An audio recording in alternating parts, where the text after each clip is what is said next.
For this video, I'm going to demonstrate the hypothyroidism exam. So first I'll go on by introducing myself. My name is Evan Graham. I'm an internal medicine resident. I'm just going to demonstrate the findings of hypothyroidism.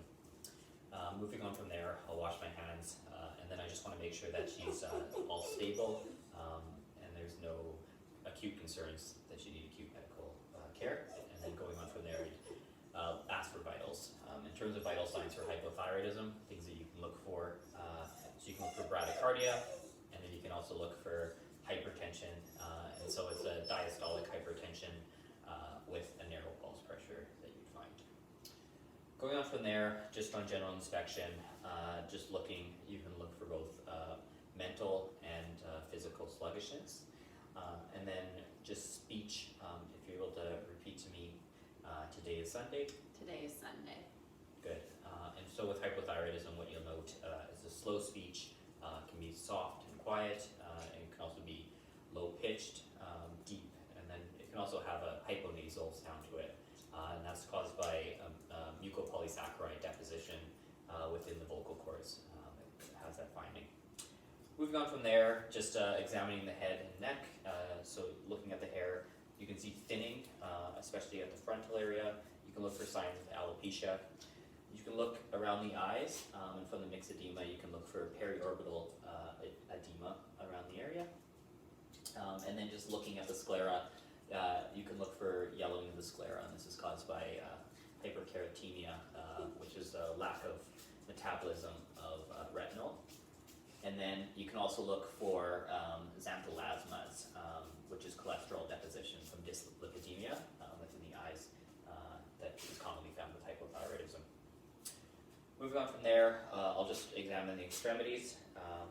And so just looking, so you can look for palmar crease pallor, which is caused by anemia. It's anemia of a number of causes, so there's not only anemia of chronic disease, you can also get folate deficiencies from bacterial overgrowth.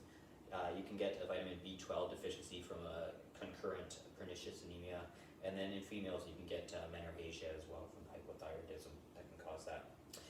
Going on from there, other things that you can look for in the skin, again, you can see the hyperkeratemia, so yellowing of the skin. You'll notice some puffiness of the skin as well, and it's non-pitting in nature, and this is again from the mucopolysaccharide deposition that causes the mixed edema, which causes water retention and then subsequent swelling.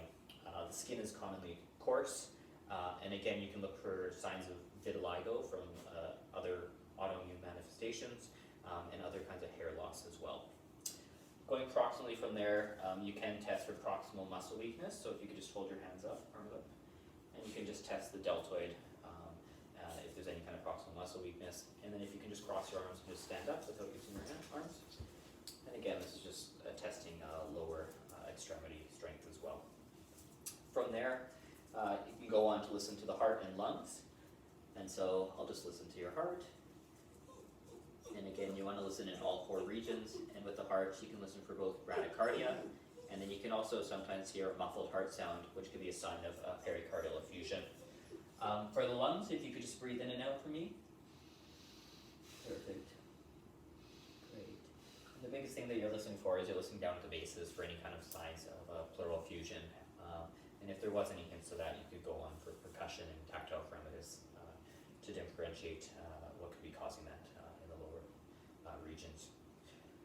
From there, last thing you want to test for is testing reflexes. So I'll just test the patellar reflex as well. So if you could just have your leg. Perfect. And what you're looking for is not only a slow and decreased reflexes, but it's a delayed relaxation as well. So it'll take a while for the leg to go down, and that's really characteristic of hypothyroidism. Lastly, you can do a distal extremity sensation. You feel this?